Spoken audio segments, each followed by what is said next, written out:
Bismillahirrahmanirrahim. Exploring Marketing Research, Chapter number 6, Part 2, Exploratory Research and Qualitative Analysis.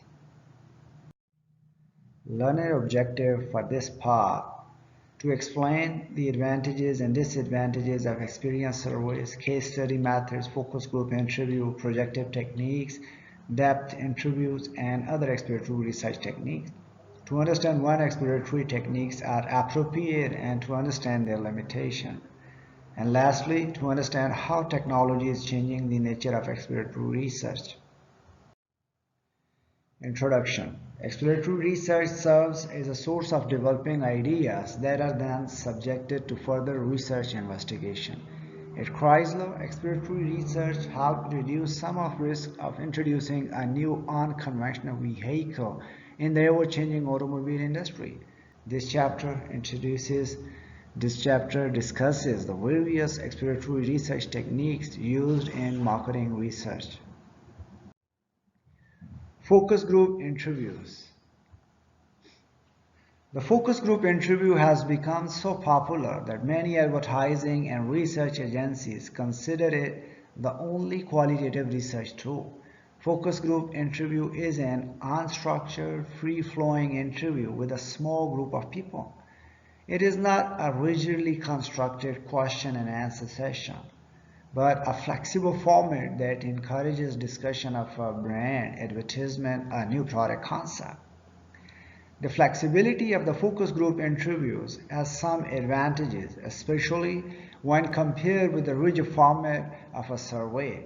These advantages are such as synergy, snowballing, serendipity, stimulation, security, spontaneity, specialization, structure, speed, and scientific scrutiny.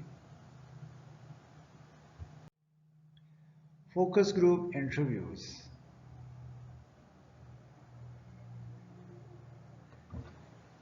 Precisely when we look at the characteristics of focus group interview, we can say that focus group interviews are unstructured, free-flowing, and it is a group interview. It starts with broad topic and focus in on specific issues.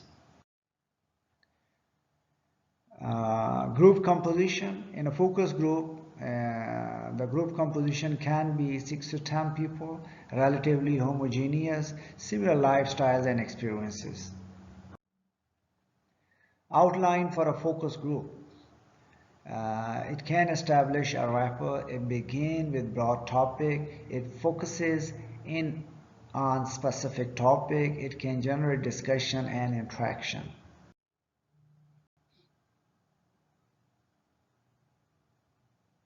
The moderator.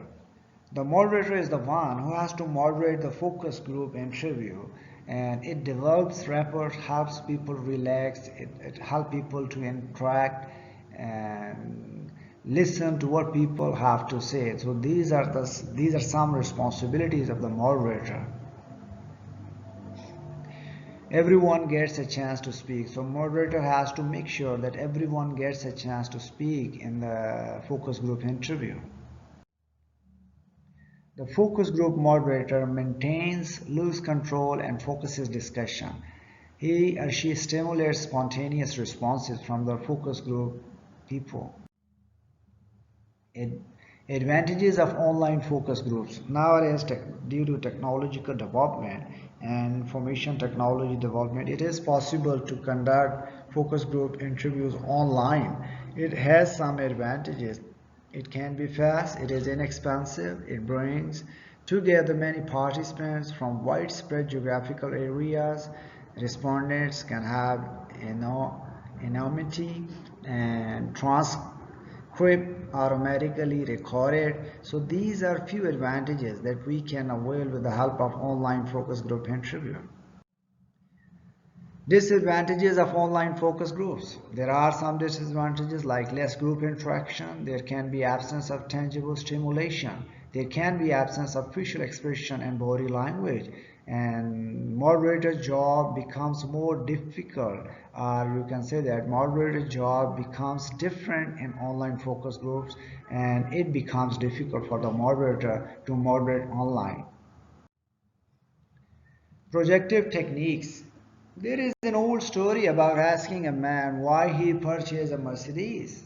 When asked directly why he purchased a Mercedes, he responds that the car holds its value and does not depreciate much, that it gets better gas mileage than you would expect, or it has a comfortable ride. If you ask the same person why a neighbor purchased a Mercedes, he may well answer, "Oh, that's status seeker." This story illustrates that individuals may be more likely to give true answers consciously or unconsciously to disguise questions. Projective techniques seek to discover an individual's true attitude, motivations, defensive reactions, and characteristic ways of responding. A man is least himself when he talks in his own person. When given a mask, he will tell the truth. Projective technique. A projective technique is an indirect means of questioning that enables respondent to project beliefs and feelings onto a third party in inanimate object or task situation. Respondents are not required to provide answer in any structured format.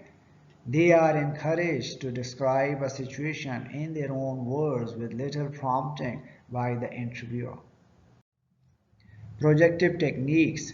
There are several techniques that we can use, such as word association test, sentence completion method, third person technique, role playing, TAT, picture frustration version of TAT.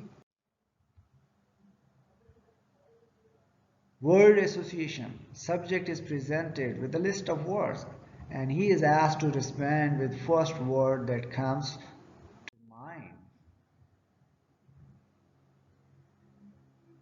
Sentence completion.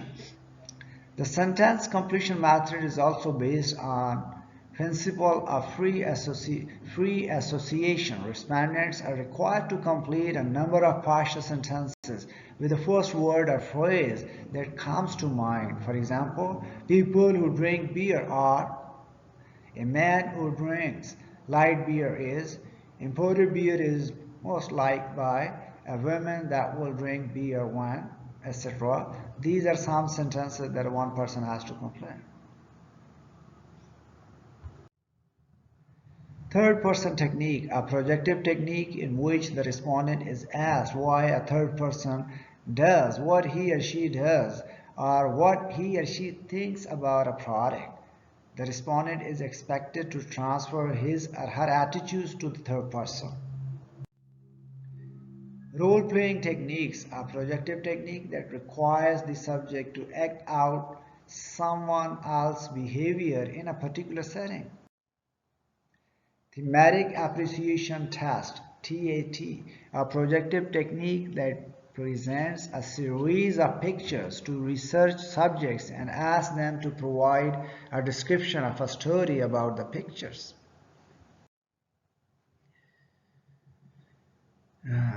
A warning about exploratory research. Although there are several advantages we get out of exploratory research, but the researcher has to be careful when conducting exploratory research.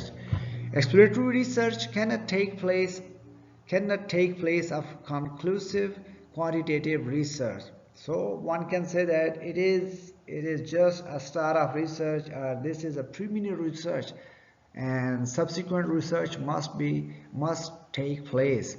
Nevertheless, firms often use what should be exploratory studies as final conclusive research projects. This can lead to incorrect decisions. The most important thing to remember about exploratory research technique is that they have limitations. Most of them provide qualitative information and interpretation of the findings typically is judgmental. So these are the reasons due to which a researcher must be careful about exploratory research, and researcher must be sure that this is just a start of research and this is in preliminary phase of quantitative research. Thank you. That's all for part 2.